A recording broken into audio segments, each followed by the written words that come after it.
tunatakiwa kuishi katika hilo. Sasa huko ndani katika ulimwengu wangu wa ndani, katika utu wa ndani, upole unapokuwa umeumbika ndani, kwa sababu yale matunda yaliachiliwa kwetu ama yalikuwepo. Yesu alikuja naye, nafikiri nilifundisha wiki mbili zilizopita. Yesu alikuja naye ili ayaachilie kwetu, lakini kwa sababu Adamu aliuza haki ya uzaliwa wa kwanza, ilihofiwa tungeweza kuuza tena. Kwa hiyo akasema mimi nitabaki na nyinyi, na kwa sababu hizi baraka ni za rohoni, nitabaki na nyinyi katika roho. Kwa hiyo nitakaa na nyinyi, kwa hiyo nitaondoka katika mwili hata nyama, lakini nitabakia na nyinyi hadi utimilifu wa dahari. Hizo haya matunda ambayo yatakaokaa na nyinyi ndio yatakaowawezesha nyinyi sasa kuweza kuishi kwa ule mfumo wangu. Kiasi tumejifunza, umeelewa. Upendo tumejifunza, tumeelewa. Uvumilivu tumejifunza, tumeelewa. Tunajua namna ya kuishi kwenye uvumilivu huo ambao Bwana aliuachilia. Matunda yale yote ambayo tulijifunza, uaminifu tumeona. Tukasema tuweze kuwa uaminifu kama moyo wa uadilifu ukae ndani yetu, ndio tuweze kuwa uaminifu. Kila tunda ambayo liko kwenye Wagalatia 5:22 tumeona kazi yake, na Roho wa Kristo akaachiliwa ndani yetu, akae ndani yetu, ili yale matunda yeye ndio awe mwendeshaji wa kusababisha matunda yale yaweze kufanya kazi.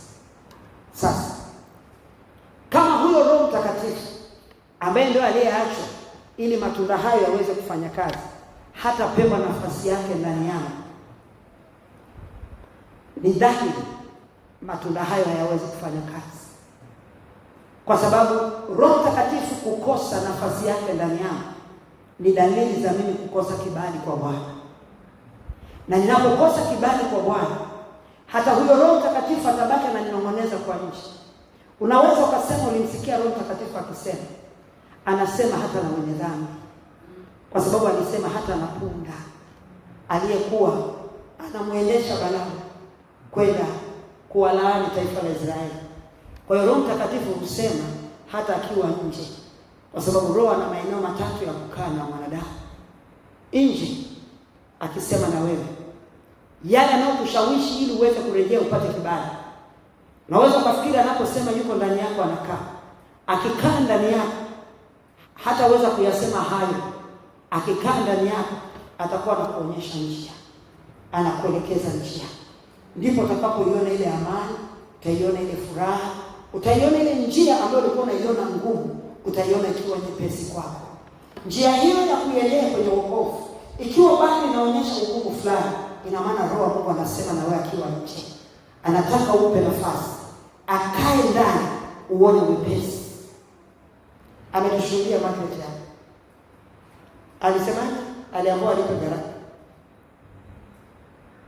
Akaona anaambiwa alipe nini? 10,000 ndio gharama yake. Yaani ilikuwa ni mfano tu anaambiwa.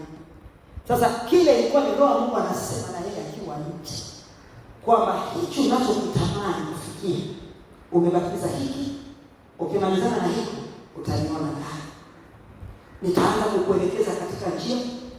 Hiyo hofu iliyoko ndani yako utaiona, magumu unayoona utayaona, bigiria utaiona, kupanda kushuka utakuona, utaanza kuona tambarare. Itaanza kutembea na wewe, ndipo hapo utakapoweza kuona ule upendo wa Kristo na upole wake ukidhihirika katika maisha yako. Ndipo sasa haki utaiona, kwa sababu utakuwa unatembea kwenye barabara ya haki. Ukitembea kwenye barabara ya haki, hiyo ndio barabara anayotembea Mungu. Utakutana na Mungu hapo, na ukikutana na Mungu kwenye barabara yake ya haki, ataanza kuachilia vilivyo vyako. Ndipo pale unaanza kufika kwenye kukutana na aina fulani ya maisha ambayo ulikuwa mwanzo unaishi kwenye struggle. Unaona lazima jasho litoke, kwa sababu ulikuwa unaishi kwenye laana ya Mungu. Lakini sasa unaanza kuona kwamba jamani, mbona hata sijaomba sana na imefanyika? Mbona jamani nilikuwa bado nawaza tu na ikafanyika? Kwa sababu uko kwenye barabara ya haki. Sasa unakutana na mwenye haki, unakutana na yeye aliye haki, ambapo Bwana anaachilia haki katika maisha yako, ndipo unaanza kuona wepesi wa safari yako ya wokovu. Tusimame. Mimi natafuta kibali leo. Natafuta kibali kipatikane kwa mtu leo. Na natafuta na haki ipatikane kwa mtu leo. Ninaamini kabisa tunapokwenda kumaliza hii, Mungu akitupa neema siku wiki ijayo, basi neema Mungu itatosha. Tumalize tukiwa tunatembea kwenye barabara ya haki. Story yako ibadilike. Uzungumze habari nyingine. Uwe na ushuhuda mwingine wa kusema nilimuona Bwana katika maisha yangu akifanya haya na mimi sikudhania. Nilikuwa nateseka hivi. Nilikuwa kinaniuma. Hata ukiniuliza kinaondokaje sijui. Ni kwa sababu niliingia kwenye barabara ya haki. Kwenye barabara ya haki magonjwa yanaondolewa bila wewe kujua. Kwenye barabara ya haki alisemaje? Alisema ni barabara wapitao wajinga.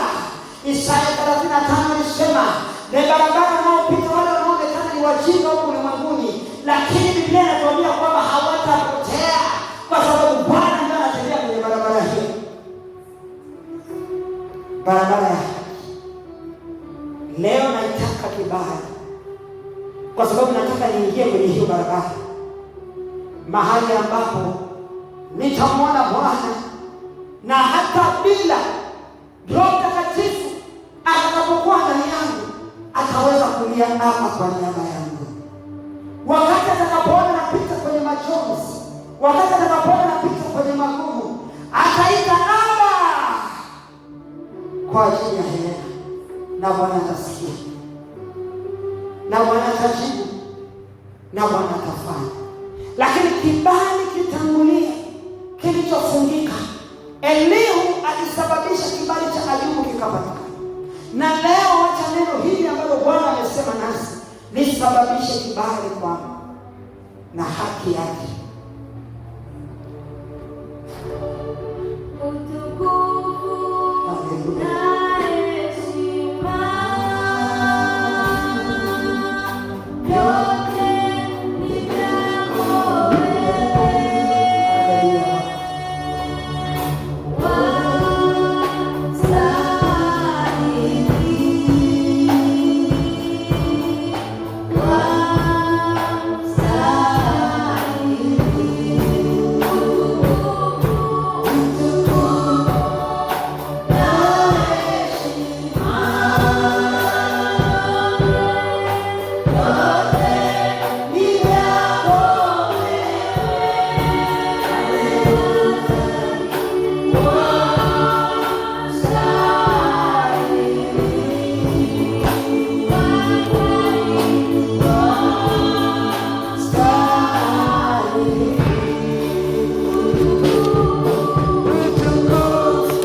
yangu yameniponza, nikaondolewa kibali.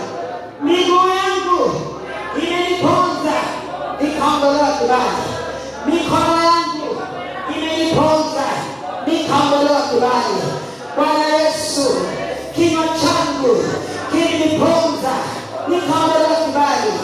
Ninakusihi Bwana, kwa rehema zako, kibali chako, naomba rehema kwa mawazo niliyoyawaza kinyume na watu wengine, kinyume na mimi mwenyewe, kinyume na kazi yako, kinyume na mapenzi yako.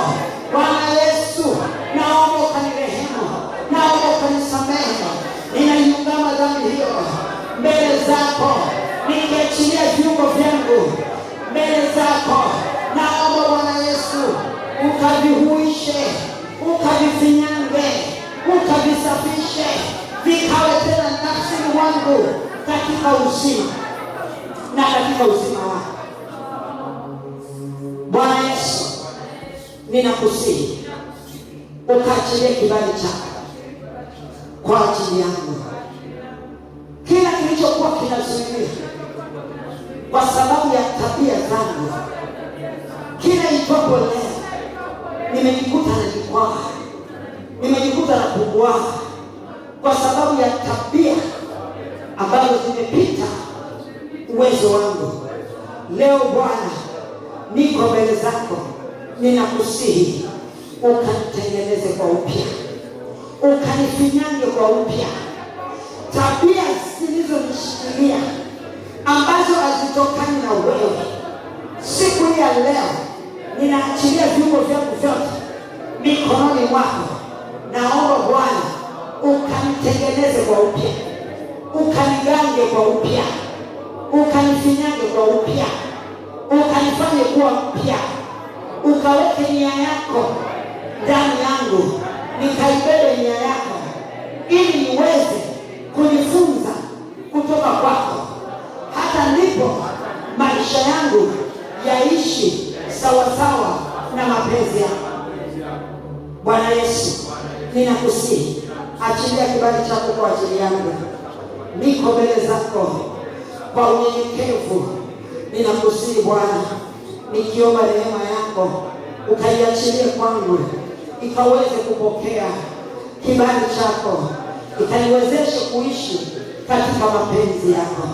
Ninakushukuru Bwana kwa neema yako na rehema zako ulizoziachilia kwangu na kwa utukufu wako Bwana.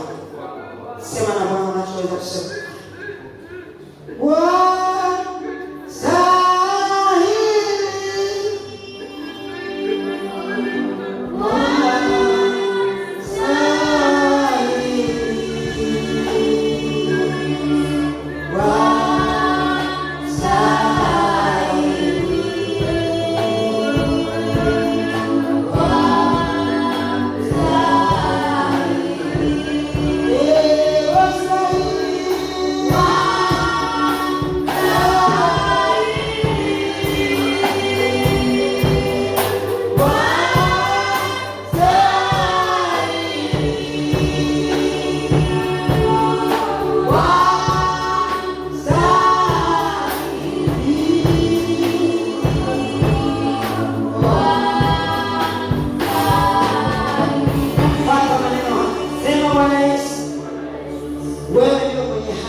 Sisi tumepungukiwa na utukufu. Ndio maana ulikuja duniani, ndio maana ulikufa, ndio maana ulifufuka, ukatufufua na sisi, ukatuweka tukae pamoja nawe katika utukufu wako, mahali haki yako inakaa, ili tuweze kuishi katika hili. Lakini tulipoondoka kwenye utukufu wako, kwenye nafasi zetu, tulipoteza haki yako, ambao Bwana siku ya leo ninakusihi, niko mbele zako, naomba ukanikubali katika haki yako. Nimekubali kurejea kukaa katika nafasi ulioniwekea pale penye utukufu wako, mahali ambapo uovu adui hawezi kunishinda, lakini nimekuwa nashindwa kwa sababu niliondoka. Nimerejea Bwana, kwa kibali chako nimerejea Bwana. Naomba ukaachilie haki yako, haki yako ikaachiliwe kwa ajili yangu, ili utukufu wako ukaachiliwe sasa, nikakae ndani ya utukufu huu, ili Bwana ukadhihirike katika maisha yangu na utukufu wako ukaonekane katika maisha yangu. Asante Bwana Yesu kwa utukufu wako ulipotenda haya, na ni kwa utukufu wako ninakaa mbele zako siku zote za maisha yangu. Asante Bwana Yesu. Mwambie Bwana, nachoweza kumwambia kwa ajili ya hichi. Baba, tunakushukuru kwa neema yako, nastahili heshima katika hali ambayo Bwana umetenda siku ya leo. Ilionekana ni kitu kidogo, lakini tulipoteza kitu kikubwa. Lakini tunakushukuru kwa sababu neema yako imetosha kwetu leo. Hata umeweza kutupa kibali na haki yako ikakaa tena, nasi tuweze kuona tena ule utukufu ambao mara nyingi tumekuwa tunaupoteza. Tumekuwa on and off kila wakati, na tulifikiri ndio aina ya maisha, lakini kumbe si. Ulipotuhamisha, ulipotuokoa, sawa sawa na Wakolosai 1:13, ukasema umetuokoa, ukatuhamisha, ukatuingiza, ukatuweka tukae na wewe katika ule upendo wako, tukumbatie na ule upendo ambaye kwa upendo huo ndio ulikuja duniani, ukauachilia kwetu hata tukakupokea na wewe ukawa Bwana kwetu. Hizo ni hatua ambazo Bwana ukisha kuingiza hatupate tena kuyaona ya kule nyuma, maana iko daraja ndefu na bonde refu ambalo halitupasi tena kuvuka. Wewe Bwana unaweza kutuhifadhi kwenye mbawa zako sasa kupitia Roho yako Mtakatifu. Na ombi langu kwako sasa, ninaomba nafsi zetu zikahifadhiwe katika mbawa zako, mahali kwa utukufu ulipokaa na Helena na watoto wako kwa majina yao, tukakae hapo ili tuweze kuona utukufu wako, tuweze kuona wema wako, na tuweze kuona njia ile ambayo imekuwa inafutika kwetu kila itwapo leo, lakini Bwana ikakae mbele yetu na tukatembee kwenye njia hiyo sawa sawa na neno lako. Tunakushukuru kwa wema wako na kwa utukufu wako Baba. Jina lako lihimidiwe na kuinuliwa. Ni katika jina lako Kristo nimeomba na kushukuru, na wote tuseme amen. Shukuru Mungu kwa maneno ya kinywa chako.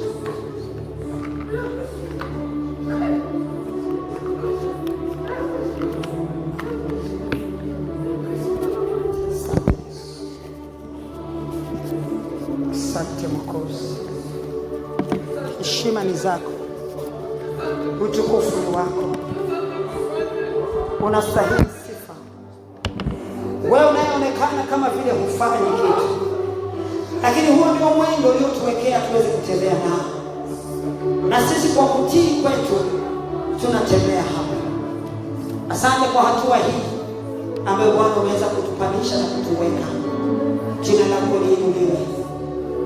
Roho Mtakatifu kabaki ukitenda kwetu kwa udhihirisho wa matunda yako ambayo Bwana umeachilia, ili yatende kazi kwetu, upole na utulikane katika maisha yetu, na watu waweze kukujua wewe Kristo Yesu kwa tunda hili ambayo siku ya leo umerejesha kibali chako na haki yako, ili udhihirisho wa tunda hilo na upole uweze kuonekana.